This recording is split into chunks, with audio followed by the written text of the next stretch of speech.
अस्सलाम वालेकुम दोस्तों, मैं हूं ज़ुहैब हसन। आप देख रहे हैं मेरा YouTube channel exam talks and analysis. दोस्तों, डेली बेसिस पे हम डॉन न्यूज़पेपर के एडिटोरियल और ओपिनियन पेज के आर्टिकल्स को कवर करते हैं। आज चलते हैं अपने 28 नवंबर 2025 के एडिटोरियल और ओपिनियन पेज के आर्टिकल्स पे। दोस्तों, एक बात आपको और करता चलूँ कि अगर कोई बच्चा सीएसएस, पीएमएस, पीपीएससी, एफपीएससी की ऑनलाइन गाइडेंस हासिल करना चाहता है या तैयारी करना चाहता है तो वो मुझसे रब्ता कर सकता है। दोस्तों, देखते हैं पहला एडिटोरियल हमारा क्लीनिंग दीज टेबल्स के नाम से। दोस्तों, नवाज शरीफ ने राइटर कहता है कि एक बड़ी स्टेटमेंट दी है। उसने कहा है कि सिर्फ इमरान खान को नहीं, कि इसको इमरान खान को जो लेकर आने वाले हैं उसको भी सज़ा मिलनी चाहिए। ये नवाज शरीफ का कहना था कि कुछ दिन पहले उसने मीडिया टॉक्स की है। दोस्तों, उसने उनके अपनी यानी कि अपनी स्पीच में वो कौन से लोग हैं जो उस यानी कि नवाज शरीफ कहना चाहता था कि इमरान खान को लेके आए हैं, उसके राइटर कहता है कि उसने नाम तो नहीं लिए, लेकिन 2023 में यानी कि नवाज शरीफ ने इनके नाम भी लिए थे एक बार, कि जिसमें वो बाजवा का नाम बता रहे थे, इसके अलावा फैज़ हमीद का नाम बताया जा रहा था, साकिब निसार का नाम बता रहे थे कि ये बेसिकली यानी कि नवाज शरीफ कहता था कि इमरान खान को सपोर्ट करते हैं। प्रॉब्लम जो है दोस्तों, वो राइटर ये कहता है कि कई सालों से जो पावरफुल नॉन इलेक्टेड पीपल है वो पॉलिटिक्स को राइटर कहता है कि कंट्रोल करते हैं।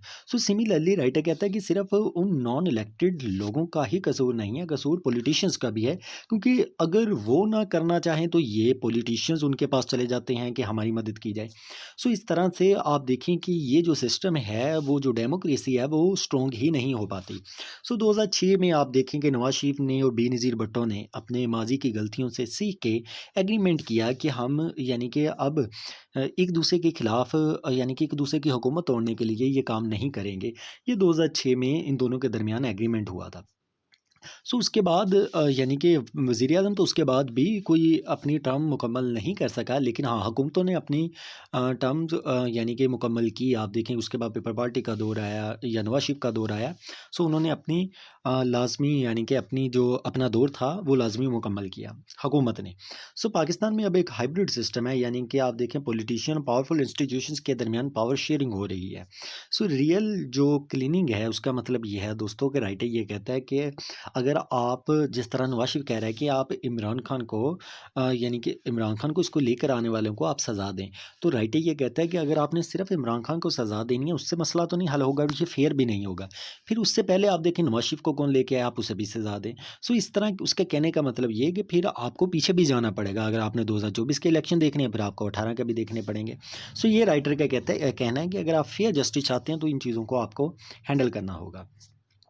देखें, इस मसले का राइटर एक हल भी देता है कि करना क्या चाहिए। जिस तरह 2006 में एक एग्रीमेंट साइन हुआ था पाकिस्तान पीपल पार्टी और पाकिस्तान मुस्लिम लीग नून के दरमियान, इसी तरह जितने भी यानी कि जितने भी पॉलिटिकल पार्टीज़ हैं उन सबको आपस में मिल के बैठना चाहिए, ताकि इस मसले का कोई हल निकाला जा सके।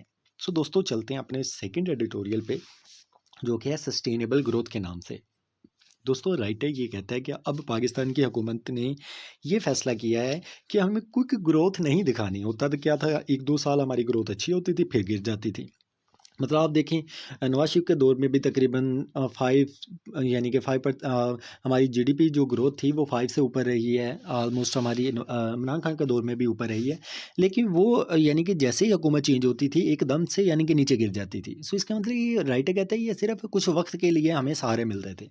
अब हुकूमत ने ये फैसला किया कि उसे क्विक ग्रोथ नहीं दिखानी, बल्कि उसे यानी कि अ अ, इस तरह से ग्रोथ दिखानी है ताकि ये लॉन्ग टर्म साथ चल सके। पाकिस्तान ये चाहता है कि स्लो बेशक हमारी ग्रोथ हो, लेकिन वो इस तरह से हो कि वो परमानेंट रहे। इस साल जो पाकिस्तान की ग्रोथ है दोस्तों, वो तकरीबन आप देखें टारगेट किया जा रहा है तकरीबन 4% के यानी कि अराउंड। नेक्स्ट ईयर्स यानी कि आइंदा 2-3 सालों में हुकूमत ये सोच रही है कि हम 6 से 7% जो ग्रोथ है वो यानी कि दिखा सकेंगे। अब देखते हैं कि ये वादे-दावे तो दोस्तों होते रहते हैं, क्या इस पे वर्क होता है, ये अचीव होते हैं या नहीं, या आइंदा आने वाले यानी कि सालों में हमें पता लग जाएगा। पाकिस्तान जो है, राइटर ये कहता है कि रेमिटेंसेस पे ज़्यादा डिपेंड करता है। हमारा हमारा सबसे बड़ा मसला ये है। आप देखें कि हमारे जो इनकम है हमारे मुल्क की, जो यानी कि हमें पैसे आते हैं, वो होना तो ये चाहिए ना कि हम कोई चीज़ सेल करें, वहाँ से प्रॉफ़िट कमाएँ।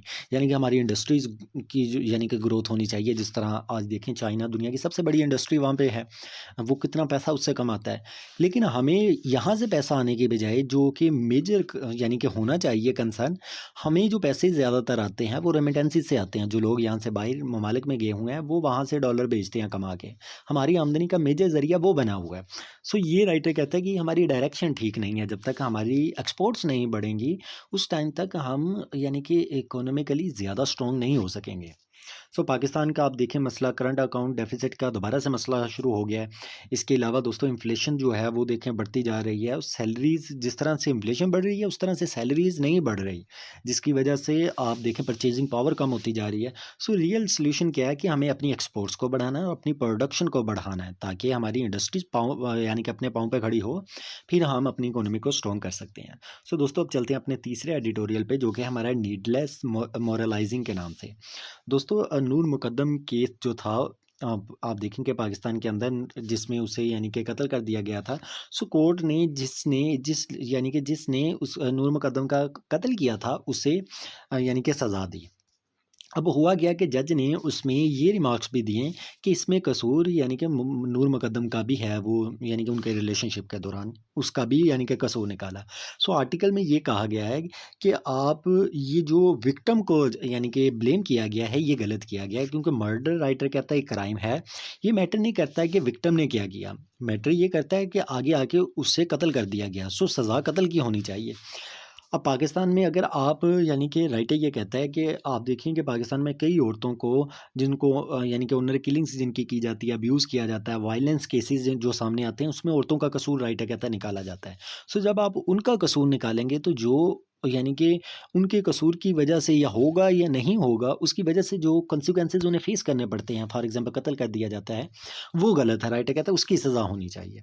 सो विक्टिम को अगर आप सिर्फ ब्लेम करोगे तो आप सोसाइटी में एक अच्छा यानी कि मैसेज नहीं सेंड कर रहे। सो लेसन क्या है कि हमें क्रिमिनल को फोकस करना है, हमें विक्टिम्स की पर्सनल लाइफ को फोकस नहीं करना। सो ये दोस्तों हमारा थर्ड एडिटोरियल था। अब चलते हैं अपने ओपिनियन पेज के पहले आर्टिकल पे जो कि हमारा पाकिस्तान इन साउथ एशियाज डेमोक्रेसी के नाम से है। दोस्तों जो साउथ एशिया है इसमें देखते हैं कि हमारे क्या प्रॉब्लम्स हैं। आप देखें कि कंट्रीज़ जहाँ पे पाकिस्तान, इंडिया, बांग्लादेश, इन यहाँ पे डेमोक्रेसी है। आप देखें पाकिस्तान के अंदर 2010 में 18th अमेंडमेंट पास की गई जिसमें फेडरल सिस्टम को स्ट्रेंथन किया गया। प्राइम मिनिस्टर को पावर्स दी गई। आप देखें प्रोविंसेस को मज़ीद यानी कि आप कहें कि पावर्स दी गई। सो रिज़र्व सीट जो है वुमेन के लिए, माइनॉरिटीज़ के लिए वो अलग से रखी गई ताकि वो लोग जो यानी कि डायरेक्टली इलेक्शन नहीं लड़ते उनको भी वहाँ पे यानी कि रिप्रेजेंटेशन दी जाए। इसके अलावा जो हर प्रोविंस को प्रॉपर यानी कि इक्वल रिप्रेजेंटेशन दी गई सेनेट के अंदर, सिर्फ पॉपुलेशन के बेस पे नहीं। अदरवाइज़ तो पॉपुलेशन पंजाब की सबसे ज़्यादा थी, पंजाब को ज़्यादा सीटें सेनेट में मिलनी थी, लेकिन सबको इक्वल वहाँ पे रिप्रेजेंटेशन मिलती है यानी कि हमारे चारों सूबों को। सो इसके अलावा आप देखें दोस्तों सिविल सोसाइटी है, मीडिया है, उसने भी पाकिस्तान के अंदर डेमोक्रेसी को सपोर्ट किया, प्रोटेक्ट किया। आप देखें लॉयर्स हो, जर्नलिस्ट हों, सिटीजन्स हों, जब भी क्राइसिस आया तो ये लोग डेमोक्रेसी के साथ अक्सर खड़े होते नज़र आए हैं। सो इलेक्शन जो है दोस्तों राइटर ये कहता है कि पॉलिटिकल पार्टीज़ जो हैं वो डेमोक्रेटिक प्रोसेस को यानी कि फॉलो करती हैं। यहाँ पर 27th अमेंडमेंट आप देखें रिसेंटली चेंज आई जिसमें कुछ ऑफिशियल्स को जिस तरह फील्ड मार्शल को और पाकिस्तान के जो सदर होंगे उसको लाइफ टाइम लीगल प्रोटेक्शन दे दी गई है। सो क्रिटिक्स ये कहते हैं कि इससे जुडिशल जो इंडिपेंडेंस है वो कम हुई है 27th अमेंडमेंट से। सो लेसन क्या है साउथ एशिया के लिए कि पाकिस्तान दोस्तों कुछ चीज़ें हमें देखने की ज़रूरत है कि हमें जब भी कोई इस तरह के मसले मसाइल होते हैं उसका कोई ना कोई सॉल्यूशन भी होता है। दोस्तों राइटर हमेशा अपने जब भी आर्टिकल लिखा जाता है उसके अंदर अपना सॉल्यूशन लाजमी देता है कि आपने इस मसले को हल कैसे करना है। सो दोस्तों सबसे बेहतर चीज़ तो इसकी यही है कि मुल्क के अंदर जब तक पोलिटिकल इंस्टेबिलिटी कम नहीं होगी उस टाइम तक मसले हल नहीं होगा। सो उसके लिए पोलिटिकल पार्टीज़ को मिलकर बैठने की ज़रूरत है। सो दोस्तों ह्यूमन इफेक्टिवनेस यानी कि हमारा नेक्स्ट ओपिनियन पेज का आर्टिकल है, इसके अंदर देखते हैं क्या बात की जा रही है। दोस्तों इस राइटर बताता है कि जो यानी कि एक इंसान का अच्छा किरदार है वो इंसान के लिए सबसे ज़्यादा मैटर करता है कि उसे ऑनेस्ट होना चाहिए, काइंड होना चाहिए, हार्ड वर्किंग होना चाहिए। उसे अच्छी आदतें अपने अंदर यानी कि डेवलप करने की ज़रूरत है, क्योंकि ये उसकी ज़िंदगी में सबसे ज़्यादा मैटर करती है। उसे सबसे पहले दोस्तों ये चीज़ देखनी चाहिए कि पहले उसे यानी कि इंतज़ार नहीं करना चाहिए, बल्कि जो उसके अपनी प्रॉब्लम्स हैं, उसे खुद उस प्रॉब्लम्स को सॉल्व करना है हर सूरत। उसके खुद स्टेप लेने हैं। सो दोस्तों उसके जो गोल हैं उस इंसान के, वो बिल्कुल क्लियर होने चाहिए कि उसने अपनी ज़िंदगी में करना क्या है, और जो उसकी ज़िंदगी की इंपॉर्टेंट थिंग्स है उसे उससे पहले करना चाहिए, जो इंपॉर्टेंट नहीं है उसे बाद में करना चाहिए। सो राइटर ये कहता है, और हमेशा विन विन सिचुएशन की तरफ जाना चाहिए, यानी कि आपने सेल्फ ओरिएंटेड नहीं हो जाना, आपने सेल्फिश नहीं होना, बल्कि सबके बारे में सोचना है, सबकी सक्सेस के बारे में सोचना है, और पहले आपने दूसरों को सुनना है, उसके बाद आपने रिप्लाई करना शुरू करना है, और बैलेंस लेके आना अपनी ज़िंदगी के अंदर, ताकि आप अपने गोल्स अचीव कर सकें। सो दोस्तों ये आपके करैक्टर बिल्डिंग के बारे में आर्टिकल था। दोस्तों अगर आप चाहते हैं डेली बेसिस पे आपको वीडियो मिले, तो काइंडली मेरा चैनल लाजमी सब्सक्राइब कर दें। अल्लाह हाफ़िज़।